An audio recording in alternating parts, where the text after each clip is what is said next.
Hey there, welcome to another episode. My name is Manuel Leon and I am a digital marketing strategist, and in this channel you're going to learn anything and everything you need to know in order to grow your online presence, whether it's for personal branding or for your business.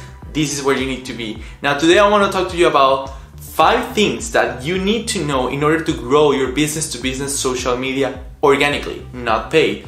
But first things first, make sure you subscribe by smashing the subscribe button below. Click the notification bell in order to never miss a single video. There is a new video every Tuesday. Comment in the comment box below and share this video everywhere.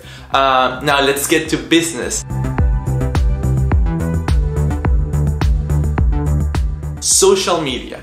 Every single person, every single company that is looking to acquire more business knows and understand that they need to be on social media. Now, they don't necessarily understand how or what channels or what is required or where even to begin, where to start, and that's what I'm here for. Today I'm going to tell you 5 keys that are going to help you grow your social media organically. Now, if you're an entrepreneur, a small business owner, or even a large company and your budget is not necessarily the best to allocate to paid campaigns, these tips are going to help you a bunch in order to acquire new customers, acquire more followership, and grow your online presence overall. Now let's get to it. The first one is basically understanding your audience.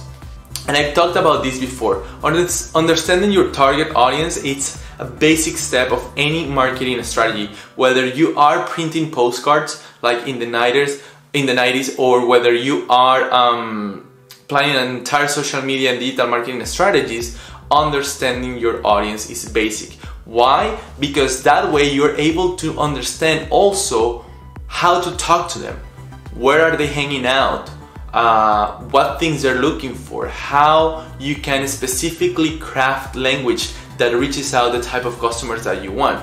Now, a lot of social media tools like Facebook, Instagram, LinkedIn, all of them will give you analytics and will give you stats and will give you data to help you understand. But there is a research process, there is a research step that you have to do from the beginning to plan around which one is your ideal customer, which one is your ideal audience, and then use those tools in order to decide that. You'll be able to find out, for example, where are they actually hanging out, because in a lot of ways social media is very similar to the real world in some aspects.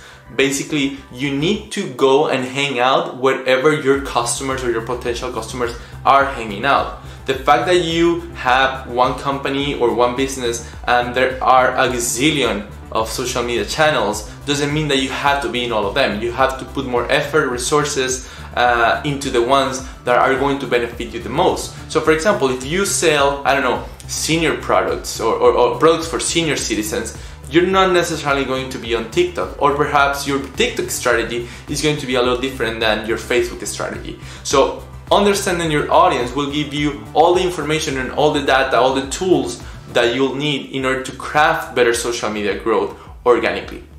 Now, tip number 2 is the use of hashtags. Now, think about hashtags like labels on big balls, right? So in these balls, we put content.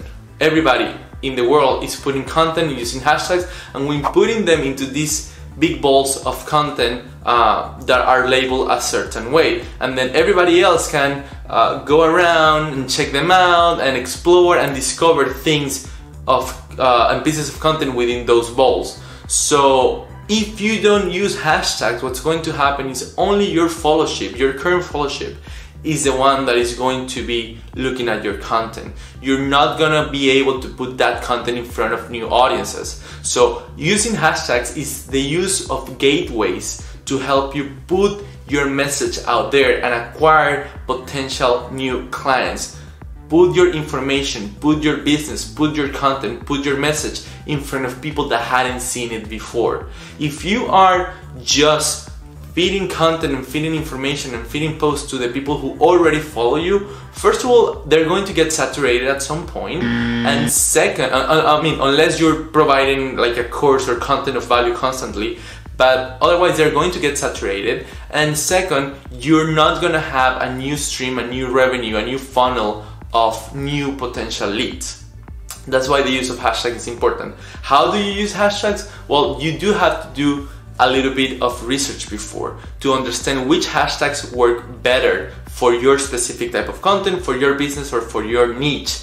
The way that you can do that easily and cost effective or affordably is basically using the social media channels hashtag search. You can go to Instagram, you can go to Twitter, you can type a specific hashtag that you think is associated with your niche or your content, and then you can see how many hits, how many visits, how many people follow that specific hashtag, that specific label, and that way you can craft your hashtag strategy much better according to the channel and according to the type of content and the niche. Now, certain social media sites are better than others in the use of hashtags. For example, Twitter is obviously much bigger in hashtags than Facebook, right? Twitter started with the hashtags, business, I guess, the hashtag use. It was started by them, but that doesn't mean that it stayed with them. You can use hashtags on YouTube, you can use hashtags on Instagram, even on LinkedIn, but they don't necessarily work as intensively, or they don't work the same as they work in another social media channel. So they're more important to use on Twitter, they're more important to use on Instagram than they might be to use in LinkedIn. So it really depends on the social media channel, really depends on the strategy, the type of hashtags that you will want to use. Also, different social media channels offer different options. For example, in Instagram, you're only able to put 30 hashtags at a time on a certain post. Versus on Twitter, you can put as many as you want, as long as you can fit them in 140 characters and still being able to say whatever you need to say in your message. But bottom line, do your research, check out some hashtags. There are free tools out there. With a quick Google search, you can find tools that can help you determine the best hashtags to use, or you can go and do the manual labor of specifically looking for hashtags within social media channels, which I think is the best. It's a little bit more work, but is, in my opinion, more insightful. It'll give you more information, and it'll help you make a better decision about what hashtags to use or not. Now, the third tip is to use your content as a fishing net and not as a shooting arrow. What I mean with that is that everything you post, regardless of the social media channel that you're using, it needs to have a purpose, it needs to have a call to action. Now, that call to action might be something as straightforward as, by the way, go to our website and buy this product from us, or buy this service from us. Or it can be a call to action like, subscribe to the newsletter, comment in the comments of this post, like this post, follow our page. So whatever it is, you need to tell people what you want them to do. It's super important, versus just throwing some piece of content and information there that might be nice, that might get you likes, but it's not gonna get you a followership. It's not gonna help you grow your channel consistently. So make sure you always give a call to action within your post, whether that is on the visual itself or whether it is on the caption. Now, even posts that don't look like they have a call to action will have a call to action. Even if you are a business and you post a lot about business stuff and about your niche and about your services, and then all of a sudden in between you want to post about something more personal, perhaps a photo with your family to humanize your profile a little bit, perhaps just a quick selfie or something like that, try to always relate it back to your content, to your message, and with a call to action that follows along according to the post that you just did. That's gonna help you create so much more engagement and grow your channel so much faster. Now, the fourth tip is to hang out in the right places. What does that mean? It means that you have to consciously look through social media, look through your content, look through your target audience, and find out and understand which social media channels you should put more resources into. When I mean resources, I'm talking about time, effort, and not necessarily money, because this video is about growing organically, but yes, money too. If down the road you decide that you want to do a paid strategy, then you also want to make sure that you're paying for that strategy in the right social media channel. So understanding where your audience is hanging out in social media will help you invest your resources so much better. Now, the fifth tip is to leverage movement and video.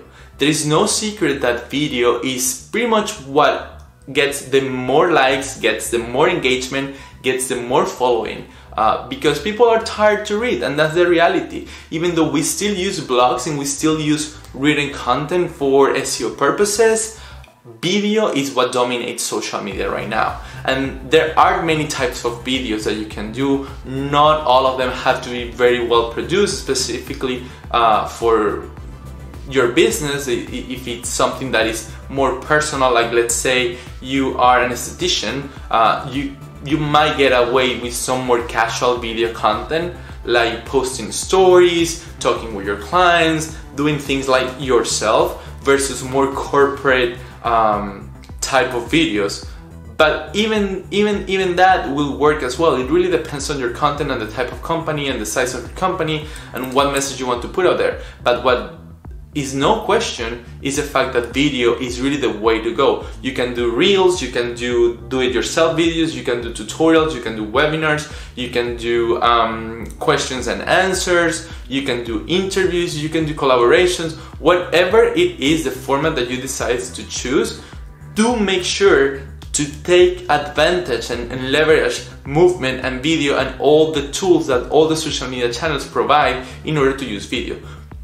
I will say 99.9% of the social media channels out there use videos and give you tools. Some of them are better than others as far as video goes, but they all give you tools in order to really leverage your own personality, whether it's your person, right, like you talking, or whether it's more planned content or more planned video content or more corporate video content. Regardless, video is the way to go. And the final tip, right, number 5 or 6, I think this is just a bonus tip anyways, is using automation tools. Now, things like Facebook and Instagram offer you automation options. You can schedule posts in advance. You can use things like Facebook Creator Studio, where you are able to not only schedule content on Facebook, but you can also schedule content on Instagram, and you can basically schedule any type of content, whether it's a post, whether it's a video, an Instagram TV, a story on Facebook. It's very complete, but it only works for those two platforms. Most social media channels do allow you to plan and schedule content ahead within their platform, but if you want to sort of do it more in an automatic way, you can use a third-party tool. Now, I particularly recommend Buffer because it's free. You can create an account for free, you can add several social medias, and as you plan your content, it's very user-friendly in showing you when that content is going to go out, how you can plan it. It's very easy to manage as far as the interface goes, but it does have certain disadvantages, right? And sometimes it's not the fault of the third party. There are others. I like Buffer particularly, but there's Hootsuite, and there are many others, content management and content planning tools. And things like Facebook and Instagram sometimes create updates that won't allow you to use these tools as effectively. For example, in Buffer, you will not be able to pre-schedule automatically an Instagram TV post. So you have to do those on Instagram directly or on Facebook Creator Studio. But for more general content, you can use it, and it can be very effective because the more you post, the more you will be able to get a chance to be in front of your potential customers and grow your channel. So if you don't have the time to start posting every single day manually, which I don't recommend anyways, you could plan your content in advance. Perhaps it's a week in advance, or a month, or 2 weeks, however it is, and you can mix and match with actual content that you post on your daily basis. But the important thing is that you will be able to use these tools to create a steady and consistent flow of content going through your social media channels all at once. So that's definitely going to help you grow, because the more you post, the more opportunities to grow that you have. Now, I would love to hear from you guys. what social media channel is your favorite, which ones do you think are more effective as far as business to business go, and any other comments or questions that you would like to tell me. I would love to read about it in the comments below. These were my tips for growing your social media channels business to business organically, not pay. Thank you for watching. See you in the next video. Bye.